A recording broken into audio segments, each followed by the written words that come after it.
Hello, welcome to Best of Gravel 2022. This is Zack. And Victor B.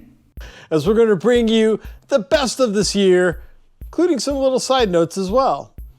First of all, they say at every graduation, but this is the best year so far. But definitely, we leveled things up in 2022. We absolutely did. First of all, a lot more travel, a lot more events, a lot less COVID, but also the return to the Send It series. The Send It series was a tremendous hit this year. Big turnouts, new routes, and a lot of fun. We expanded outside Los Angeles, went to Riverside, went back up to Half Moon Bay. Expect to see more of that in 2023. We're going to widen the net. Before we get to our best of, we have a few great superlatives we're going to throw at you just like any other year. So surprise! Vic, what was your most surprising? My most surprising, I'm pretty sure, was Mammoth Tough. Mammoth Tough was surprising because I've been to Mammoth literally dozens of times mountain biking, but I'd never ridden gravel there. And it was completely different from what I thought in the best way possible. The gravel was amazing. The views were very different from where I ride on the mountain. This pumicey, sandy, very finely ground up rock that's kind of hard to ride through, but it makes it more interesting. What about you? Mine was Rancheria Road outside of Bakersfield. I have for years been trying to scout this route, and it looks fabulous, but it was more about my timing in the summer. I didn't know how it would play as things started to dry out, but really, wow, these fantastic golden hues as you were climbing up there. The oak trees were just so evenly spaced. You know, it was almost like a computer program had put them out there.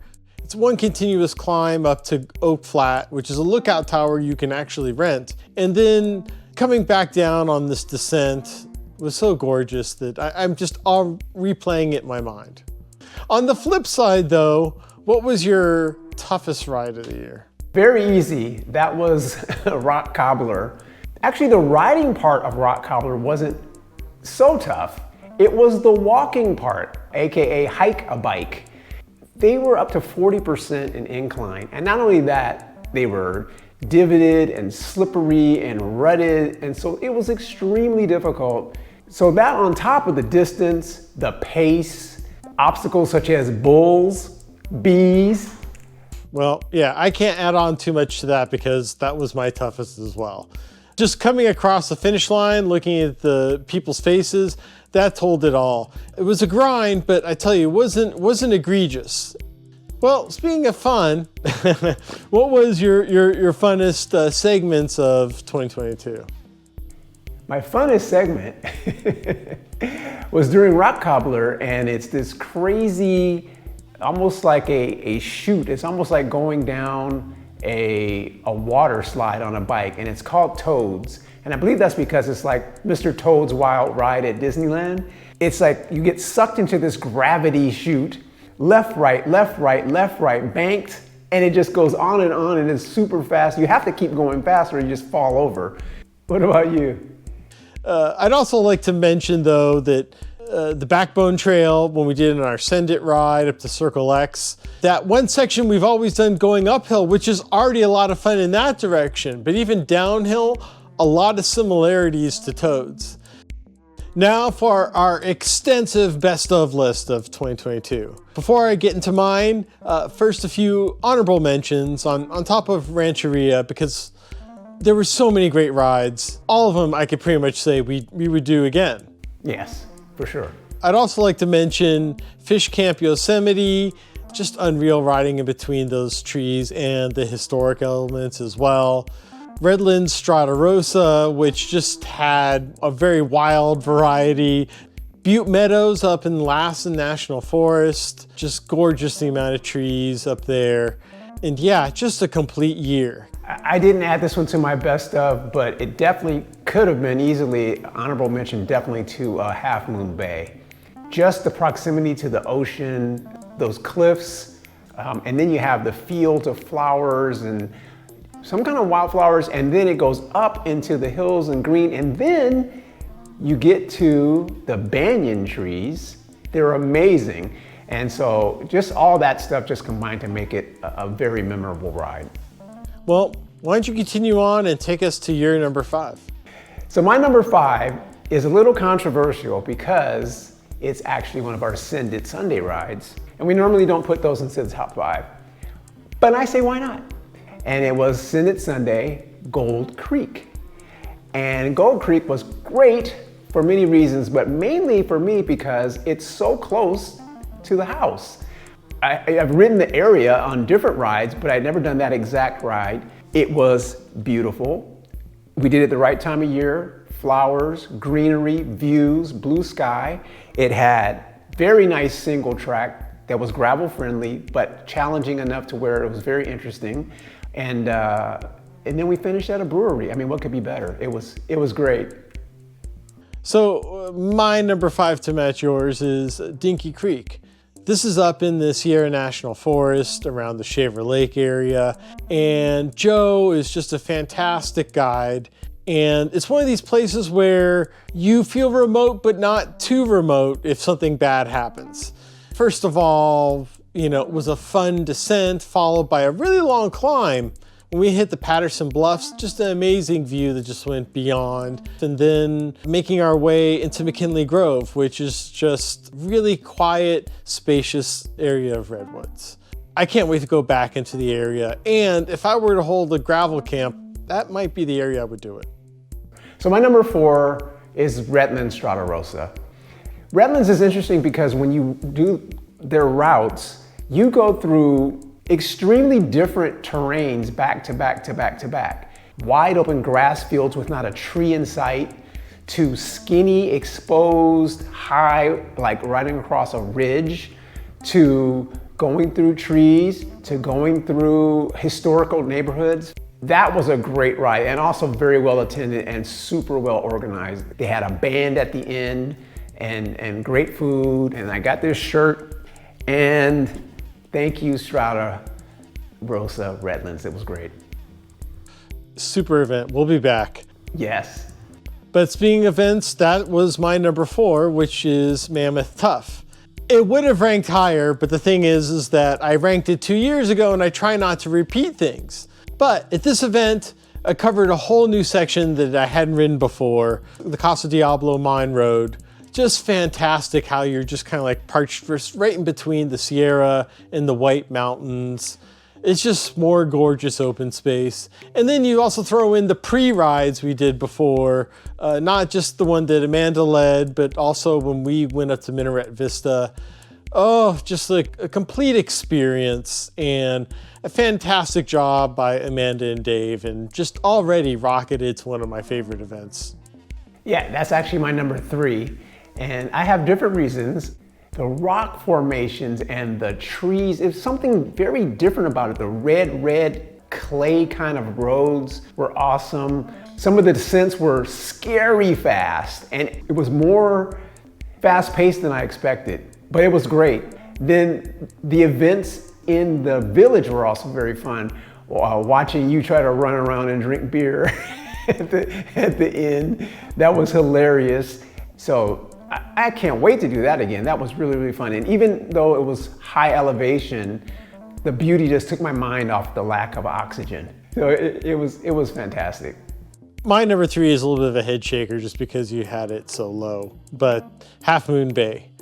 The instant we went up to Pilar Point Bluff State Park and you're looking over the shore, we were like, okay, this is something special. But then it got even better. I mean, you already mentioned the fun of the banyan trees, but the unexpected blooming in January, it was like a kid's movie that we were in. And then, just so close, you have this whole, dichotomy of going into the redwoods there in Parissima. It was just fantastic. And the funny thing is that we did it for Send It a few months later with a slightly different route that went up Tenitas Creek that had a little bit more climbing, but a lot longer descent through the redwoods, which was fun. It's hard to pick which one is the better route, but I'm sliding towards the one we did in January because the weather was nicer in the bloom. So try and catch it. Try and catch it. When I was looking at the flowers from the side of the road, I felt like I was in a Picasso painting, like literally. It was mind-boggling. So yeah, that one, let's go back up there. Yeah, for sure. Okay, put your head back on. What's your number 2? Okay, my number 2, this one wasn't your favorite, but I liked it a lot, and that was Nova Eroica. And Nova Eroica is not on vintage bikes, it's on any bike you want. And I thought it was just the most beautiful area. Cambria and Paso Robles are just stunning. And the other thing that was great about it to me was the very different kind of aid stations. So instead of orange slices and M&Ms, they had olive bread and olive oil and wine, and it was just like, what? So very, very different from any event I've ever done. So, I mean, we couldn't have asked for more. It was great. Yeah, you know, I didn't have it as high just because I had done a gravel guide through Cayucas, which covered most of the area. But yeah, I was a little down on the organization, but still fantastic ride. Well, my number 2 I actually covered twice this year, and that would be Alabama Hills. Right there outside of Lone Pine off the 395. First you start off going up Tuttle Creek, and you just have these unreal rock formations that you ride through. And then as you make your way up towards Whitney Portal, you just look down, you look across the Owens Valley, and then you're like, I get to ride down here. It's so smooth and you're sliding across. And then you get into the rock formations, which obviously are there because we've seen them in movies all the time. It's just so iconic and pretty. And then towards the end, when you go visit the Mobius Arch, which is perfectly constructed to frame Mount Whitney, I don't know. This is just, some set designer must have come up with this area. You know, I can't disagree, because when we saw that arch, I just was like, can it get any better with the view of Mount Whitney behind? So I think that's a good choice. Well, then what is your best choice of the year? Well, again, this is an easy one. It's absolutely Rock Cobbler. The title Rock Cobbler made me think it's going to be super chunky and very difficult and maybe not even that much fun, but we had to go try it, and I couldn't be more wrong. The area that we rode was beautiful. It was beautiful between the orange groves and the flower fields, and the riding next to the Kern River was amazing. Between all of that and then the little events they had within the race, people in costumes like yelling at you and waving at you and trying to get you off course. They had a tire toss contest in the middle of the race. I rode through, or I didn't ride through, I tried to ride through a ball pit full of water. So just stuff like that, just craziness and wackiness that just made it super fun and interesting. And I'm really looking forward to Rock Cobbler 10. What about yours? What's your number 1? I'll give you a drum roll. Ready?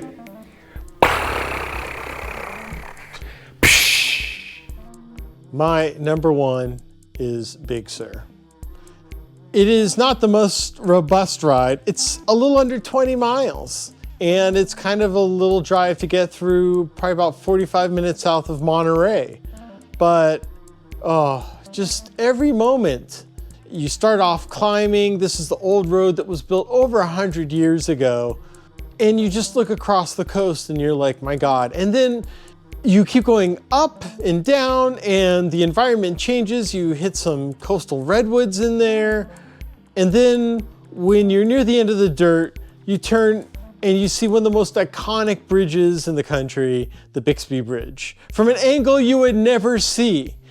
And then you hit the highway and you get that fun tailwind. You see Point Sur, and it's gonna take you probably 3 hours on a ride that if you just would probably do an hour and a half if you didn't stop. But fantastic, and it just reaffirms why we do this. I'm sold. I didn't do that one. I have to do that. And because I love the Bixby Bridge, just on postcards, just seeing that, it's just iconic. Well, We look forward to expanding our travels again, even further next year. And to do so, you can either come and help support us on Patreon or go to our shop, or heck, just subscribe up to our newsletters so you can find out about all the events and going-ons, so we can take you across more. From the state of dirt